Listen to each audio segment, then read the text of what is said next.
Yo, what's good YouTube? I am back with another reaction video. And we got another one of these Larry Bird stories where he wanna get trashed by an ESPN analyst. I've seen they had Redick on the front. This is a new one. This just came out about 2 hours ago from me just looking it up just now. But yeah, let's get straight into the video, y'all. Appreciate all the love and support. And let's get straight into the video. Let's get it. When it comes to the old school NBA, the 80s, the 90s, or now even the 2000s, a lot of fans think those eras, those time periods, were indeed the best. Now, looking at the new school fans, from really 2016 onwards, they think this time period, this era, is by far the best, the most skilled, and most athletic era of all time. And I would say one of the biggest advocates for this message is J.J. Redick. And when it comes to past legends, he'll trash Bob Cousy, Jerry West, and even Larry Bird. And there's no way you could ever argue Larry Bird is a top three-point shooter of all time. You can't make that argument. No, I know that, but he was a great three-point shooter. He was not good. He was great. He's one of the top 5 three-point shooters of all time. That's how good Bird is. And Redick in that last clip right there, no comment, no input. The look on his face, just disgust and absolute disdain for Mad Dog Russo and Larry Bird. And when it comes to this overall debate of Larry Bird in today's NBA, I think Redick most of the times is highly disingenuous. As looking back at Bird, in 1980, his first year in the NBA, the three-point line was first introduced. That means for middle school, high school, even college, there was no three-point line. So looking at Bird 40 years later, and looking at his percentages, threes taken, and judging him solely off that, again, highly disingenuous. James Naismith invented the game. You were rewarded for putting the ball in the basket. There's plenty of people that have shot more, made more, and guess what? Made more at a higher percentage than Larry Bird from 3. And look, let's be clear, J.J. Redick, not a dumb individual or basketball novice. But for some reason when it comes to Bird, the overall context of era, threes taken, and percentage all goes out the window. As looking at Bird's first 5 years, when he was playing power forward, was taking 1.1 threes per game. Collectively those 5 years, his overall percentage was 30.8%. Now the following 4 years at small forward, when he was healthy, that overall percentage jumped by 10%. And here's the funny thing about Larry Bird. When he took above 3 threes per game, which for that era was a lot, his overall percentage was never lower than 38.9%. When he took above 1.5 threes per game, that overall percentage was 40.8%. What I think that shows you guys right there is that Larry Bird, even taking 2.5, 3 threes per game, highly efficient and a dead-eye shooter. And looking back at 1980, Bird's first year in the league, the first year three-point shot, took 1.7 per game, which back then, the first year three-point line was pretty unprecedented. And his overall percentage was 40.6%. Now here's the very important context. Bird that year as a volume shooter was off the charts. 58 total made threes, which combined was more than 11 teams had on the season. Now comparing 1980 to 81, 82, 83, and 84, Bird's attempts were nearly cut in half. Again, going to show you guys, when Bird utilized this shot, he was knocked down and highly efficient. And most of the attempts from 81 to 84, full court heaves, desperation shots, shot clock winding down, gotta chuck something up. You know, I trashed Larry Bird. Dominique Wilkins has been on like 19 different podcasts talking about how stupid I am for saying that Larry Bird is a top 10 player of all time and one of the greatest shooters ever. So what? But objectively, he's not a top 5 three-point shooter. He's just not. Well, wasn't there? And the argument against that is, oh, well, if he had played in today's era, he would be a top 5. What? That doesn't even make sense. That's not based in reality or fact. Wait a minute, but was there a three-point line early in his career? So stopping it right there, Andrew Schultz, the host of this podcast, he asked Redick, was that three-point line there when Bird first began? And of course, 1980, it was. But here's the deal. Imagine in 2025 Adam Silver adds a 4-point line, which is near the half court. That would totally transform the game and make three-pointers a little bit obsolete and diminish them. And I would say the overall value of the 4-point line, it would take probably 10-15 years to get its true value. But with that being said, someone like a Steph Curry, a Dame, the elite shooters of today, I wouldn't look back in 2016 and say those guys were just bum shooters and couldn't shoot 4-pointers like guys in 2060.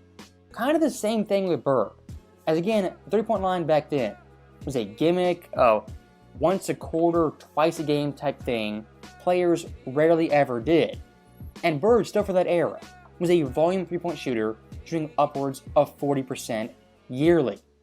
And Redick in this clip being kind of dismissive, disingenuous, as usual. As when it comes to Bird in today's NBA being a quote, top 5 shooter, look, we'll never truly know. But looking back at the 80s, Bird's overall percentage being around 41.4% on around 3 attempts. I mean, just do the math.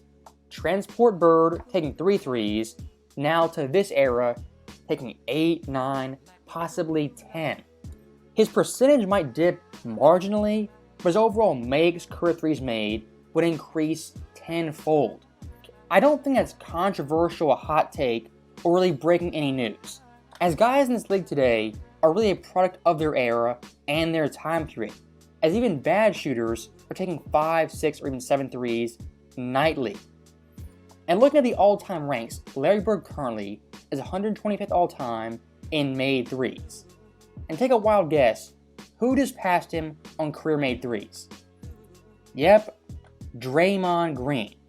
I mean, even Jimmy Butler, not a knockdown shooter or a sniper, is going to pass Bird in the coming weeks. My overall point being, guys like Draymond, Jimmy Butler, not great shooters, but playing in the 2020s by default are taking more threes than someone like Bird in the 1980s. Does it make them better shooters? Of course not, that's idiotic. And if, like Redick suggests, it's black and white, clear cut, it's makes percentage, end of story, we'd get things like this from all-time perspective. Richard Jefferson, percentage-wise, 37.6% from deep, the exact same as Larry Bird. Now, total makes, Jefferson almost double Bird. If, like JJ says, makes percentage all that matters, someone like Bird, not a top 100 shooter of all time, from deep. But again, use common sense. Jefferson's era, 3-point shot was valued, taught, and practiced. Bird's era, it wasn't practiced, it was niche, and Bird himself was the pioneer and innovator of that shot. And like I said earlier, Bird in today's NBA by proxy would take double the threes he took back in his own era. And looking at guys today who take high volume 3-point attempts and are average below average shooters. Someone like Jalen Green, nearly 8 attempts, 34%. Terry Rozier, nearly 7 attempts, 34%. Kyle Kuzma, very similar, 33.5%. Keontae George, the exact same. Someone like Jaren Jackson Jr., a Jordan Clarkson, PJ Washington, even Sadiq Bey. All these guys around 5, 6 threes and low mid-30s percentage-wise. Are any of those guys all-time great shooters or knockdown snipers from deep? Of course not. But the overall point remains. Those guys in this era by default, because of the era, are taking more threes per game than Larry Bird. And looking back at Bird's own career as a volume 3-point shooter, I got kind of curious. When he took at least 5 threes per game, how effective was he? Well, here's your answer. Looking at every year of his career, in total, 95 games with 5 or more threes. That includes the postseason. Total makes, 249. Attempts, 577. For a percentage of 43.2%. Now, that right there on its own is pretty damn impressive. But the years it includes is Larry Bird's post-prime, 1990, 91, and 92. If you look at Larry Bird pre-injury, his overall percentage was 45.9% when he took at least 5 threes per game. I mean, those stats right there, pretty shocking and impressive. As when Bird was a high-volume 3-point shooter, his overall percentage actually increased. So the game is a little different, but you're saying the data doesn't show that he's a top 3-point shooter. Yeah, he shot like 3 a game or something. Yeah, I mean, 2.67. 37% for his career. It's a different Draymond game. Green just passed him in the all-time In total three-point list. 3-point. Yeah. So stopping right there, Redick. He understands Draymond Green passed Bird in all-time threes made. He gets that, but still can't grasp the overall concept that Larry Bird's era totally skews his stats, his percentage, and total makes. I mean, it's so plainly obvious a basketball novice could pick this up. And Redick, again, not stupid, not a novice. So what is he? I think Redick at his core is just pro-NBA 2016 onwards. Anything prior to that, he couldn't care less about. And when it comes to Bird's overall numbers, Redick says straight up the data doesn't support Larry Bird being an all-time great shooter. Now here's the thing. My stats and my numbers, I think, disprove that notion pretty thoroughly. So that right there is the end of the video. As always, thank you guys for watching. Hope you enjoyed it. I'll see you next time.